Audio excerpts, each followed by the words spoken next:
কেশব কৃষ্ণ কেশব মাতা এই না মাতা এই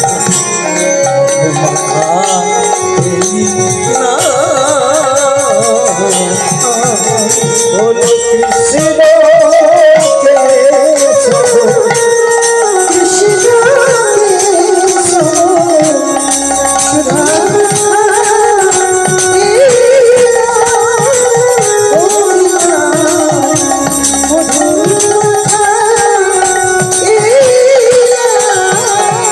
বলো কৃষ্ণ আপনাদের কি মনে আছে একটা কথা যেটা বলতে বলতে শেষ হলো না? অর্জুন একদম প্রণাম। একটা মরা দেহ নিয়ে যাচ্ছে,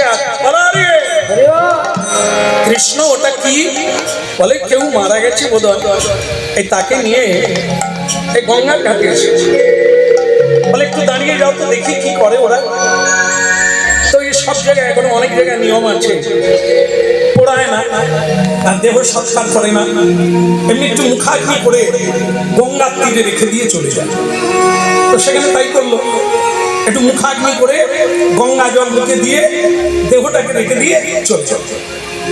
একটা শ্রীগাল, হ্যাঁ শ্রীগাল, শ্রীগাল জানেন তো মা?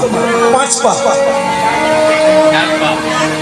আচ্ছা আচ্ছা, এখানকার শ্রীগাল হয়তো 4 পা, দিল্লির শ্রীগাল কি তাই? যাই হোক, আপনারা জানেন বলে দিলেন, শ্রীগাল মাত্রই 4 পা। শ্রীগাল জঙ্গল থেকে বেরিয়ে এলো, তার আবার কি আনন্দ! সেই দেহটাকে ঘিরে নাচানাচি শুরু করলো,